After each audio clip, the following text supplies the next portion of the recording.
Okay, I'm going to try a little painting here. I'm going to try talking into it as we go along.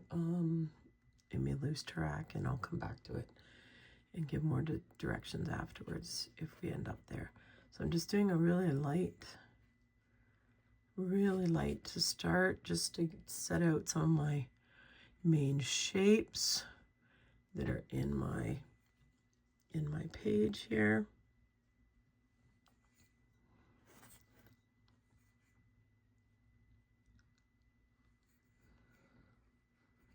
And I'm looking to capture this light. And this light is kind of zooming in from, coming in from this side.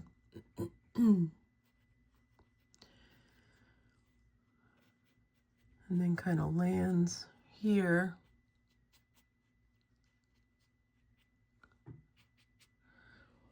And then kind of is echoed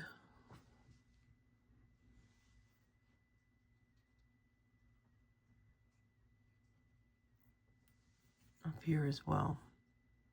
I'm just dropping in some loose colors. Just getting the background going. Capture this bit of light.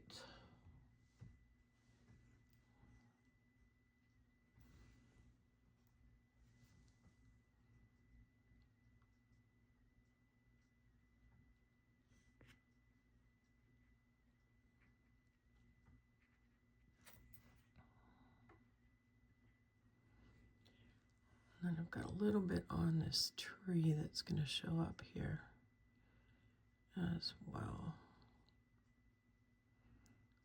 Capture that little bit. Just to kind of define a little bit of that shape. He's got a little bit of bright color over here. Here as well.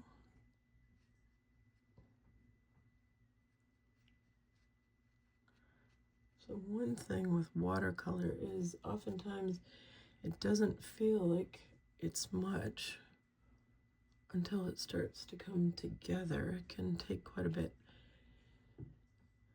before it starts to feel like you're on track with it, because you're setting in all those background shapes, those background colors as you move through it. It's going to soften that line, because any line that we leave in a very definite line like that will be harder to get it disappear after. So when we're doing that as well, we want to be putting those shapes, using some directional shapes as well.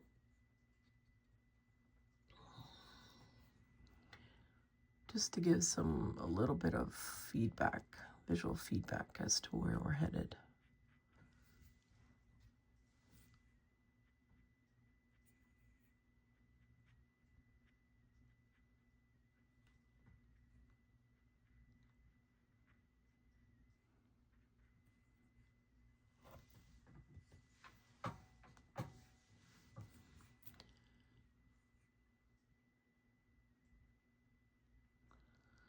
So this image is from a walk I did yesterday.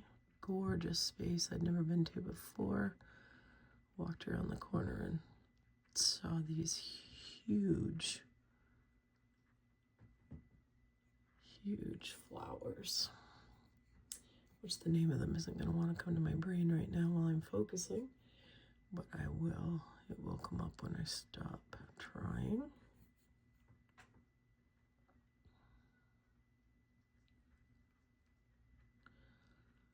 One of the water lily family.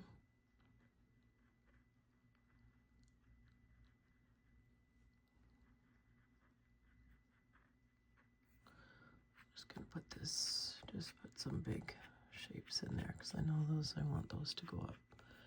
And then here we've got, I just want to add a little bit more green to this tree while the rest of it is still wet, because then that really helps the colors to mingle together. We don't want to get too we don't want to get too picky at this point with our shapes that we're kind of blocking out. We just want to stay loose, and this Tracy Levens paintbrush really helps me to do that. Absolutely love this paintbrush. Oh, bless you. Sorry about that. All right, and then I've got some darker trees in the background.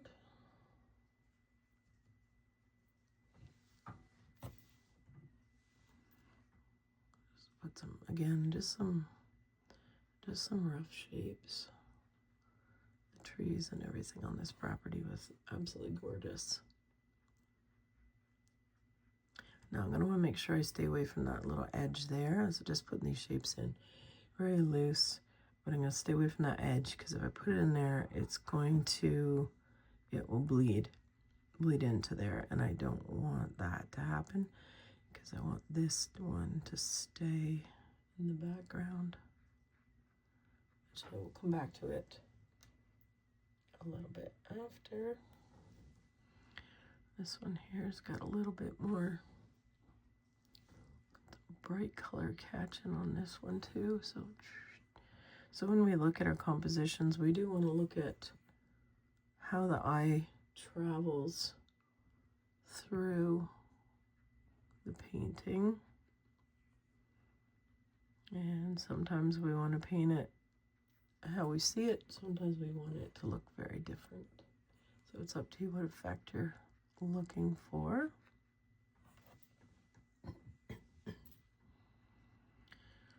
Just for consistency, I'm just going to bring a little bit of this color into these lines here as well. Just making sure that my colors will work well together as we... Sometimes just that little tiny pop of that same color is all it takes for that continuity through the painting.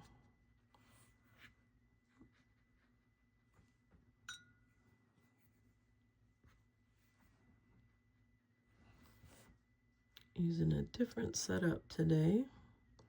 Usually I just paint with about a 1 inch rise on my images, on my painting. Got a little bit more than that happening today. So rather than allowing it to run, I'm just going to dab that out. Just keeping that to that space.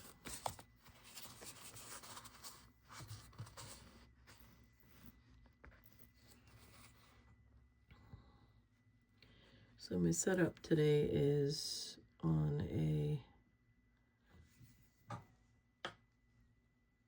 kitchen mat. You can just see a little bit of the black. I've got a black one on top of a beige one. And these are awesome for capturing your extra water. You don't have to worry about your surfaces that you're working on.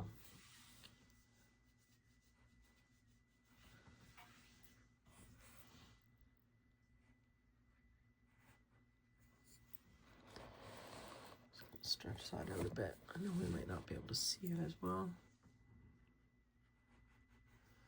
Okay, so just those loose colors in there. Now I'm going to go back to my bright yellow here.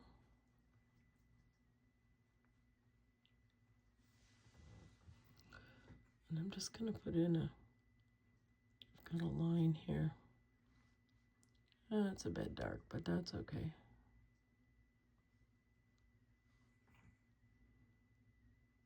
Kind of comes between this tree. So this tree here comes right down into the foreground, middle ground, sorry. Middle ground here, it's going to come down here, but I don't want to get into that detail yet. I just want to see a little bit more about how we're going to get these guys to all come together first. So it's adding a little bit more in here. Now this is somewhat dry. So I can go on there and it's not flooding. When you're painting watercolor, if you go into a space that's already quite wet and you flood it with more, then it's just going to cause some funny blooms, which isn't, it's not always preferable, put it that way.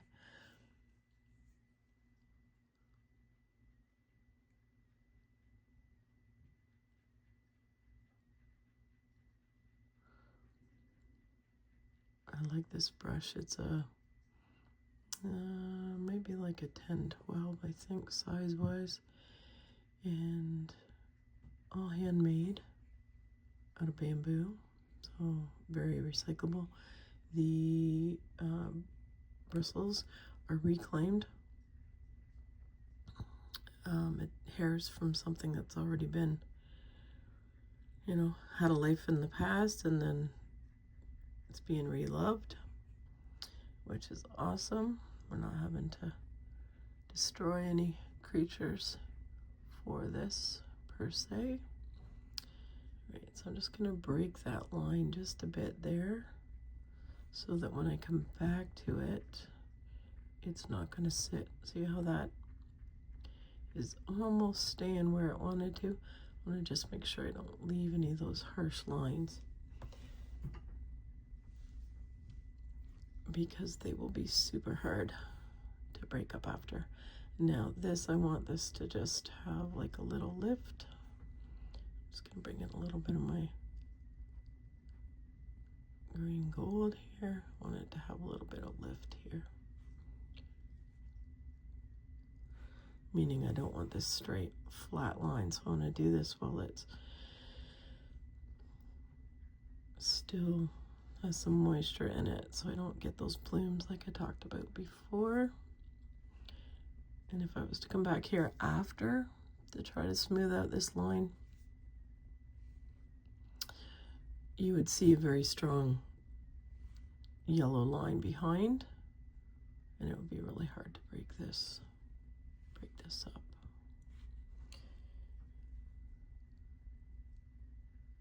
All right. I just want to bring a little bit of that into the front. I'll leave a little bit of a line there where it's not coming together. Kind of break that up just a bit too. Okay.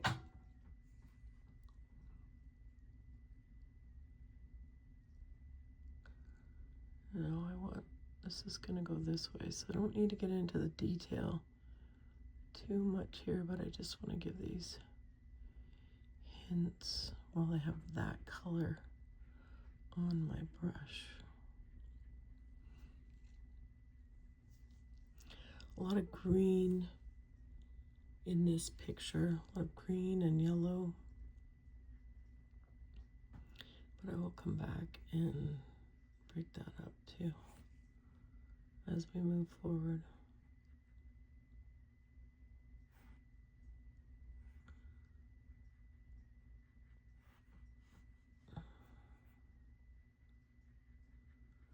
All right.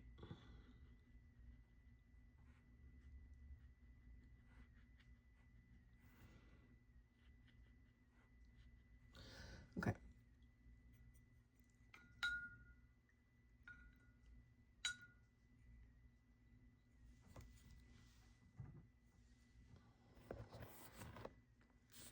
So before I get really serious, let me check and see this is dry. Yeah, this part I did a little bit before, so it's dry.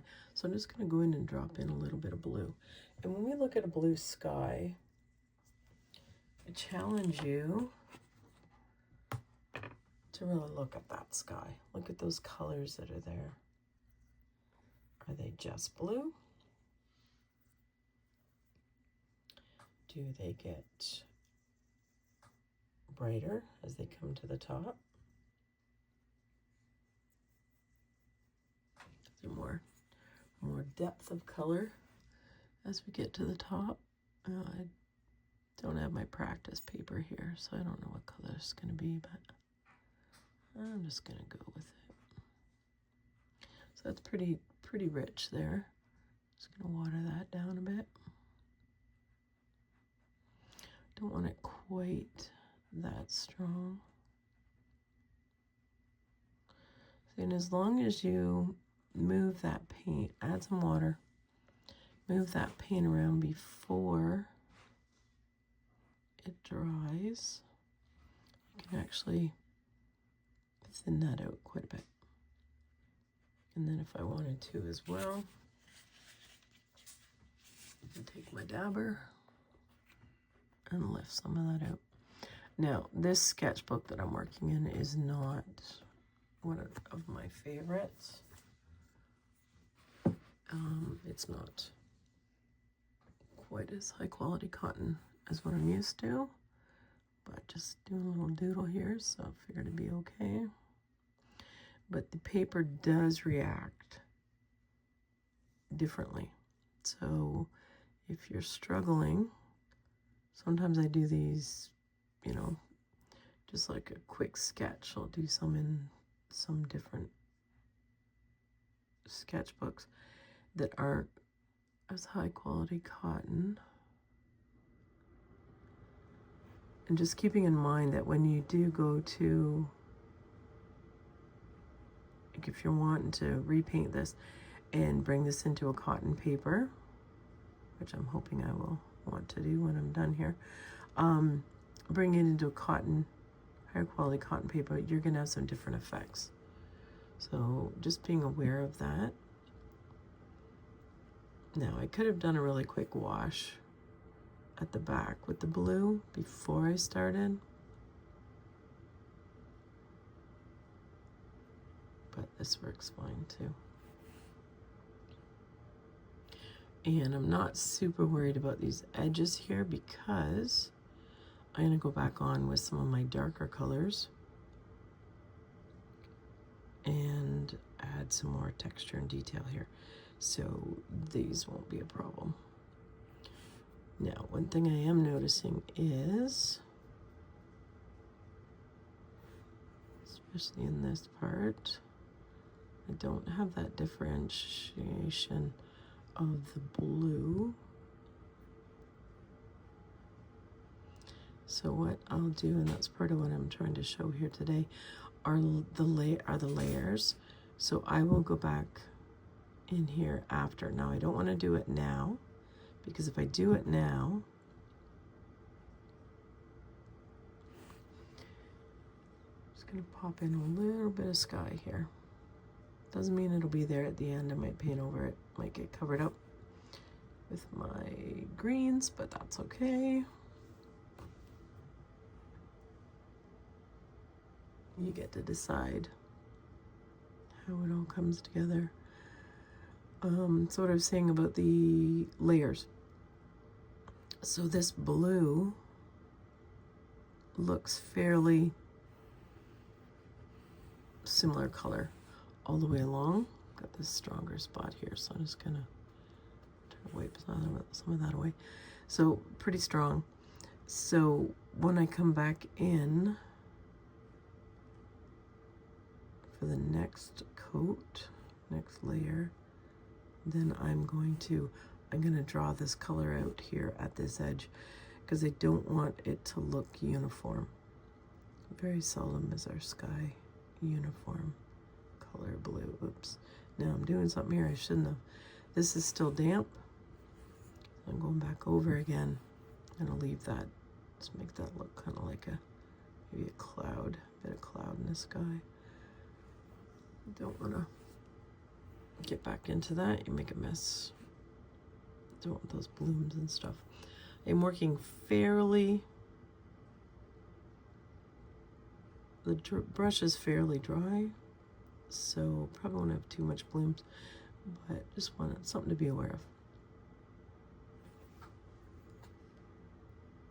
Now this negative painting here of the sky is helping to bring those plants. I know we're looking at it upside down, but that's okay. helping to bring those plants forward a bit for us. Now I turned that around so that I could run the water up. I don't want it to run to the bottom and end up with these pools down here. So then now what I can do, I'll go in with my, and this is the difference with this paper. I'm just gonna lay it flat for a minute. Might not be able to see what I'm doing, but I'm just gonna drop on a little bit of water. I want to see if I can pull a bit. No, I can't. So this is the difference with this paper. With my paper that I usually use Arches. Arches is my #1 favorite. What I did here is I put little drops, some just to the side of the brush with a clean brush, and then tried to lift it out. It's not moving.